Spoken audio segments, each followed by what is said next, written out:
Welcome back to Doing Business in Asia. Today we have the great pleasure of welcoming me, Linh Kha, Vice President and General Manager at Amgen JAPAC. A huge area, Mylene, that you are just starting to cover. I believe that you have just come out of a role in China in particular, but I also know that your background from a business and professional perspective, but also from a private perspective, is truly Asian and truly cross-Asian. Did you want to tell us a little bit about that? Yes, thanks, Gabrielle. Yes, recently I did change roles. I was the general manager of Amgen in China, and I did that role for a couple of years. And about 5 weeks ago, I stepped into a new role, taking on wider responsibilities, looking after the JAPAC region. So JAPAC spans, thank you.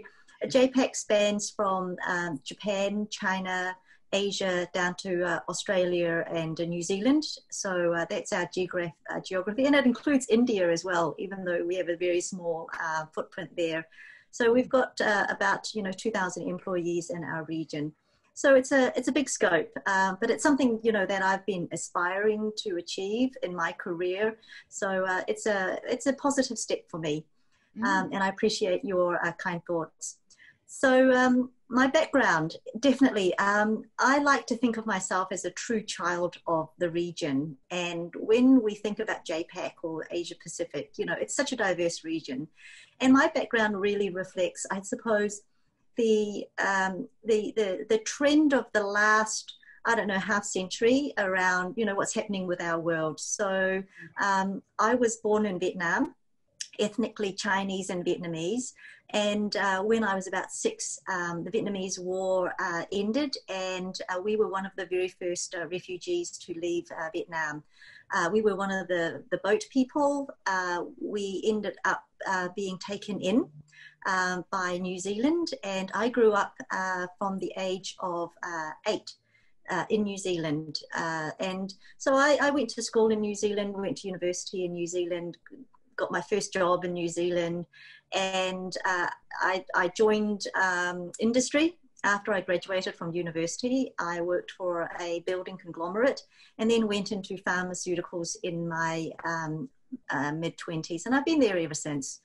I've worked in, I've lived and worked in New Zealand, the UK. I did the 2-year stint that everybody does as a New Zealander out in the UK. I had the great fortune to go back to Vietnam and worked in Vietnam for 6 years. Started my family there, lived in Korea, Australia, the United States, did a little stint in Brazil. And during the course of my career, I had responsibilities for Latin America, Canada, Europe, Middle East, Africa, and JAPAC. What a very impressive international background you are having. Very inspiring indeed. And so now you're working for Amgen, specifically in this JAPAC region and leading that. Amgen being an American multinational biopharma company. Would you like to tell us just a little bit more about the company? Yes, indeed. Amgen is about a 40-year-old biopharma company. So in relative terms, it's actually quite young. It grew out of this biotech revolution, in the 70s and 80s. So there was a whole host of new technology around biotech, and Amgen was one of the very first companies, and is now probably, I would say, the most successful company, because we're still here. We're still the same company that was started 40 years ago in California. And what we do is, we focus on innovative therapies that are game-changing. So breakthrough therapies. We look at biology of, the human body and the disease, and then we develop drugs to solve those issues. We don't do, Me Too products, and we really do try to focus on areas of high unmet medical need. And, our mission is to serve patients. So we're really driven by looking for ways that we can improve patient health and wellness in real meaningful terms. That of course makes us immediately think of COVID, doesn't it? Indeed. Do you have some examples there? Yes, so our specialty is in biologics, which is large molecules made out of, cells. There are drugs where you can manufacture them from a chemical basis, so they're small molecules. And so with biologics, the process of manufacturing can be much more complicated, but also they can be very targeted and very effective. When the COVID crisis happened, what Amgen did was we had a couple of products in our portfolio that we are looking at now as therapies. So we have an anti-inflammatory product usually used for arthritis and called Otezla. And we're exploring whether this can be used in COVID patients as therapies. We've also signed a partnership deal with another company called Eli Lilly. They are looking at molecules to monoclonal antibodies. So again, therapies to treat patients who've had with severe symptoms of COVID. And our partnership is really around manufacturing, because one of Amgen's strengths is not only developing drugs, but also manufacturing them. And with biologics, manufacturing's hard. Because you're dealing with cells and live cells, and so being able to manufacture consistently and making sure that it meets the highest standards of quality is really important. Well, look, let's come back to supply chain issues then a little bit later, maybe.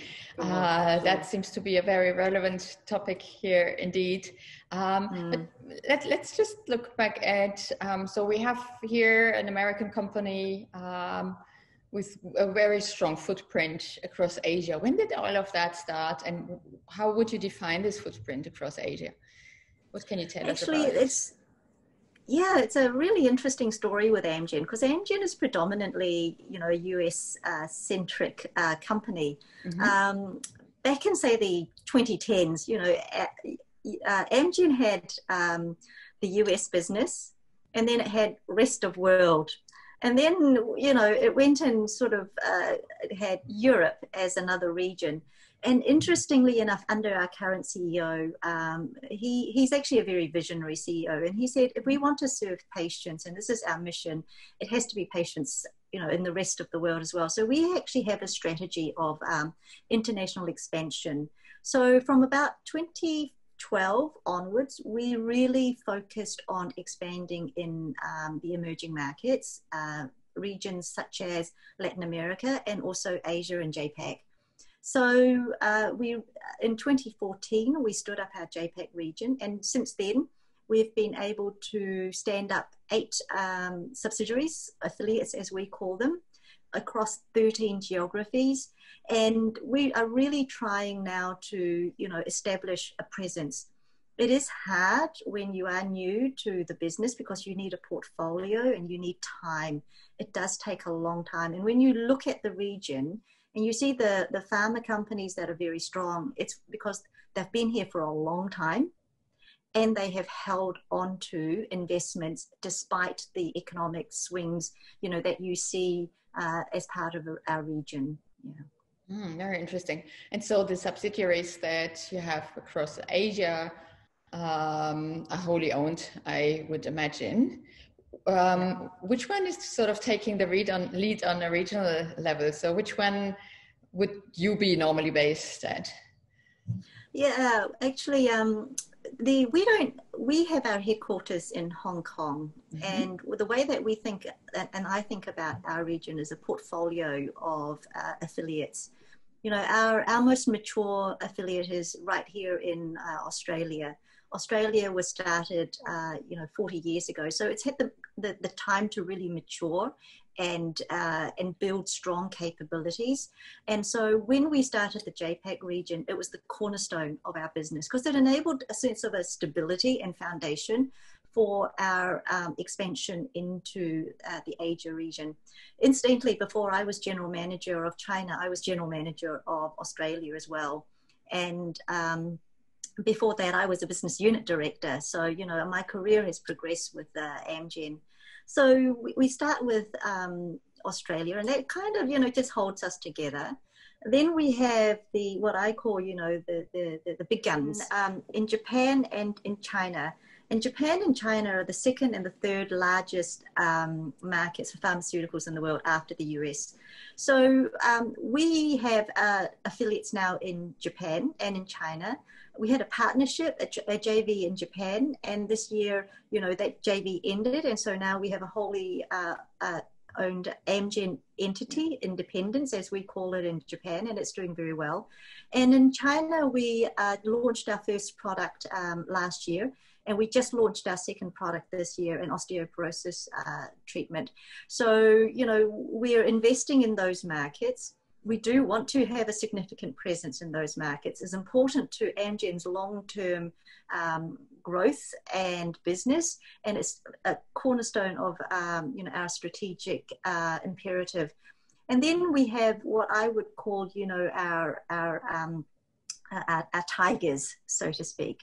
So we've got Korea and Taiwan and Southeast Asia, and they're doing very well as well. So they're growing significantly. And again, because they're quite young, we've only really been in those markets for about 5 years. We're starting to build capabilities, bringing products to market, and really investing for the long term. Yeah. So what's interesting here is where for doing business in Asia readers and other viewers is also this great diversity that we find in Asia and in terms of business environments across Asia, don't we? And you just mentioned, for example, that in Japan you were in a joint venture, now it's a wholly owned subsidiary. So how do you leverage that diversity, and maybe even through the organizational structure, but also on other levels? Yeah. So I think if you think about diversity, the first one is really around understanding the nature of your markets and how do you gain traction and build a business in those markets. So for us, we understand that sometimes we do need a local partner who can provide you know, local expertise, engage with the regulators, and bring things that we don't have because we are so new. So we have partnerships in some of our markets, and also it helps us sort of de-risk the business because, you know, some of our markets are risky. So that's the first one, and that's the diversity element on a business level. And then you have diversity in all of the different geographies that you are in. And I think the thing is, people sometimes think, you know, Asia, it's all the same. But each affiliate we have and each geography we have comes with its own unique culture and unique way of doing business. There is no universal healthcare system. Every single one is different. So the diversity there is really important, and important to recognize, because once you it's like layers of an onion in Asia. You know, you have to take the time to really understand, you know, what the environment is like, what the market is like. Take the time to just peel off layer by layer and really get to understand that. In healthcare systems, you know, in Australia, we have a single payer. It's a health technology assessment, very sophisticated. In Singapore, it's a private market. It's a different system. In China and in Taiwan, they don't have primary care. There's no such thing as a GP, really. They have community health centers. If you're ill, you go to hospital, and you want to go to the biggest hospital. So each place, the diversity is tremendous, and the differences. But understanding those differences and the dynamics enables you to have an insight, but also be able to think about where will your the market and the policies and the regulations evolve. So what we're seeing now is, you know, a lot of our Asian markets are following in some ways what the healthcare system and the payer environment is like in Australia. So, you know, they talk. Regulators and payers and governments talk, and, you know, they choose what they think is the best way, and then they implement, and they implement it in their own ways. And so being able to understand the diversity enables you to be able to think about the challenges that you have today, but the challenges that you may have tomorrow. Absolutely, absolutely. And so you say they talk. How about people within the region in your company? How much do they talk to each other? How much do they share their knowledge, their challenges, their innovations, those kinds of matters? Oh, a lot. And this is something which is we encourage, and we put in systems and processes and frameworks to enable this to happen. Because one of the key principles that we have is that as a region with lots of these different affiliates and employees, it's important that best practice sharing is enabled, and that we utilize the best resources and the capabilities that reside in the different affiliates. So, for example, Australia has superb analytic capabilities. Australia's been here for a while and has been able to build systems and processes. And so what we do then is we look at ways that we can leverage Australia. And other places, for example, China, are really, really good at executing project management, putting together a clear plan for implementation and getting it done is something that China excels in. So what we do is we pick those examples from our affiliates, and we try to transfer these skills and capabilities either through case studies, and also we transfer our talent. We're actually now focused on how do we actually move our talent, how to actually invest in our talent and share our talent across not just the countries in our region but around the globe as well. Actually, that just reminds me we just made a promotion yesterday. So one of our senior HR managers in China has now been promoted to be the head of HR for our Southeast Asia sub-region. So that's good progress for us. Indeed. And how much are you concerned around the geopolitical tensions that are taking place within that region, of course, from time to time, and also on a global level? Does that have any particular impact on the region that you're leading? I think, it's interesting because geopolitics is always prevalent, particularly in healthcare. Healthcare is always a really quite a sensitive topic, the pricing, healthcare systems. So we're attuned to this. We just need to be thoughtful and strategic and planned about how we deal with this.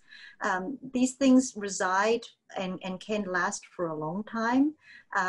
They are important for us, particularly if they have a direct implication into our business. But at the same time, we focus on articulating the value that we bring as an industry, but also what Amgen brings as a company to these markets. So, geopolitics always happens above what you're doing. Your job is to focus and ensure that what you bring to the table has value and can be understood by your stakeholders. The Asia region, there's always some kind of challenge, whether it is economic or health, as we see at this moment with COVID. And I'd like to remind, viewers that in Asia, we've actually encountered, threats of pandemic quite a few times already. In the 20 years that I've been in the industry, we've had bird flu, swine flu, SARS, and everything else. So there's almost like a muscle memory of how to deal with this. So this is why I think, for the Asia region and JAPAC overall, we've done relatively well at being able to manage the COVID crisis. Very interesting aspect, absolutely. And again, it makes me think of supply chains. Everything you've just been saying seems to have some impact, whether that is the strengths and the challenges in the region, different locations, etc. How does the supply chain function across the region you're leading? What are your key secrets around resilience in particular? So supply chain is really enormously important to us because our products have to be delivered cold. cold chain, you know, under two degrees in some cases. And we actually have a product that is at minus 70 degrees. So what we've invested quite a lot into managing our supply chains and making sure that, number one, there is adequate stocks in our sites, and working with our freight forwarders and also, you know, the companies that deliver our products to make sure that our products can get into the countries during the COVID crisis. For us, supply chain is all about the integrity of the product. So it is, there's checks and balances every step of the way. So supply chain for us isn't really around, you know, how quickly you can get it from point A to point B. That is important, but it's also around maintaining product integrity and quality. Everything is monitored all the time. You know, we have temp tails, we have temperature checks, and we have really stringent processes that checks our products along the way. And only when it has gone through a quality check is it released. And the release is a formal release as well. And for markets like, say, China, every batch that you bring into the country, you have to quality test it. So you have to send it to a government-approved testing center. They test it, they certify it, and after you receive it, then you can release your product. So, you know, these steps are pretty stringent in some of our markets. Yeah. Indeed, yeah, certainly. And I'm thinking intellectual property rights as well, that vary, of course, across the region. Can you tell us a little something about that? It's not that complicated for us anymore with intellectual property rights. You know, we do have some challenges, but by and large, pretty much all of our affiliates, you know, and the markets that we work in have pretty good IP rights. You see, for us, because we're going into international expansion and we're younger in these markets, we're actually really prudent and judicious, because we do want to bring our products to these markets, but they need to have, you know, good frameworks for us to operate, and IP is absolutely one of those. With a career that is all encompassing, your background with Vietnam, with South Korea, etc., you've seen so many different cultures and lived in them. What can you tell our audience about the secrets of working well across cultures? What is it that you've learned over all this time? Every culture I go to, every place I go to, you know, people are enormously proud of their culture, and they want you to understand where that pride comes from. So you have to acknowledge that and respect that right at the outset. And being able to recognize that enables you to immediately build a bond. But that's quite superficial, right? Because, you know, if you recognize the cultural aspects and things like that, that's superficial. It gets you so far. If you are working in these environments, and if you are working with teams and leading people, you have got to take the time and go a little deeper. And what I have learned in my experience is that there are what I call universal truths to management and leadership that I have, you know, used across different cultures, and it works for me. I will put a proviso on this. It may not work for everyone, but for me, it works. And what it is people want to make progress at work. They want to enable them, you know, they want to be able at the end of the day to have made more progress than at the beginning of the day. And my job is to help them do that. And regardless of where you come from, what culture it is, if you enable your teams to do that, then the cultural barriers slip away. I've worked in, you know, markets where there's just out and out misogyny as part of their cultural norms.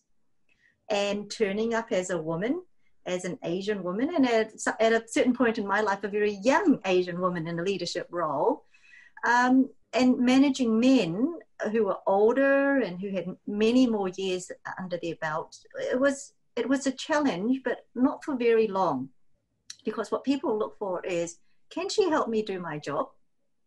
Is she here to help me or herself? And what I have found is that if I can just focus on the little things, and then suddenly, you know, they become bigger things, and then as a team you move forward. That doesn't mean you don't set aspirational visions and all of those things. Being aspirational is really important in JAPAC as well, because, you know, JAPAC likes, our cultures really like a challenge. So setting high targets, demanding, you know, high performance, they're not afraid of that. Your job is to help them get there and focus on the things on a daily basis that can help them get there. And that probably even goes beyond the internal teams, but also I'm thinking customers here, customer centricity. Exactly. Customer centricity, it's the same things. You know, one of the phrases that I like to use when I was in China was, because the China environment is so complicated. You know, the regulations come out at speed. There's so many demands on what you need to do. And with my team, I just say to them, look, it's small wins in a complicated world. And eventually we will have a big win. So, you know, we set high targets, we have a plan, and it's small wins, even though it's complicated. A step at a time. That's correct. Yeah. For me, it works. Wonderful. Thank you so much for sharing that. So I think we're at the stage where I'd like to ask you if you have any further advice, recommendations about doing business in Asia and also doing business across Asia, so across such a diverse region and such a fertile region as well, as you're leading in. Yeah, I think, you know, Asia and the region that I have the great fortune of leading is such a fantastic region. You know, it does present itself with lots of opportunities. There's a lot of people, you know, the emerging middle classes, there is growth, there's economic growth. And I think for investors or for people wanting to start up businesses in Asia, definitely, yes, this is where you need to be. I would also say, you know, there's a respect thing as well. We have a right, I suppose, to start up businesses and, you know, to engage and do what we do, sell our products and provide our services, but do it with an eye of being there as a true partner, as opposed to, I'm just going in and then I'm going to come out. You know, those days are long gone. Those what I call corporate colonialism. Let's avoid that, because Asia has so much more to offer than just a big population with a lot of revenue opportunities. So my suggestion is, you know, be thoughtful about the strategies, look for ways to partner, look for ways to really incorporate the cultures and the nuances of Asia into your business. You know, it's bringing the best of what you have to Asia, but also Asia can also bring the best of Asia to your business as well. So it's a two-way streak. And what I have seen is that the businesses that do this really well are the ones that absolutely thrive, and not only thrive, but they just blast everybody out of the water.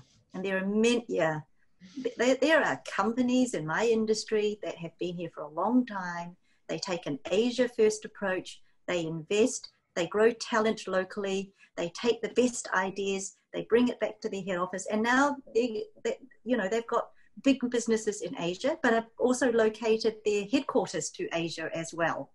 And, you know, I look at them and I'm envious. I really am envious. You know, I want to learn from them, but they've really taken a Asia customer-centric approach. It's I'm in Asia. It's not, I'm from outside of Asia. I'm a part of Asia. Excellent. And maybe a final thought also about, there are more and more multinationals that are Asian by origin and are effectively using the entire region, right? Yes, yeah. What are your thoughts about that? look, there are so many companies coming out of Asia, China specifically, you know, that are just so innovative. Korea is another example as well.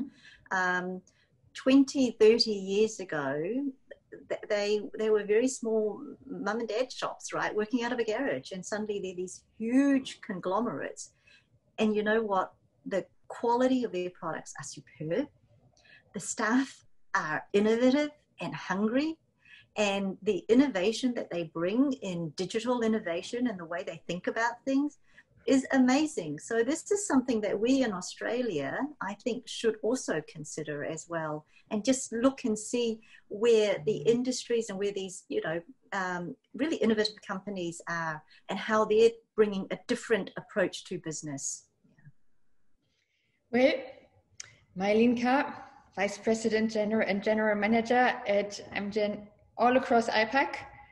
I had great pleasure interviewing you. Thank you so much for your time, and thanks so much on behalf of everyone watching this for the insights that you have been sharing. Thank you. Thanks, Gabrielle. All the best.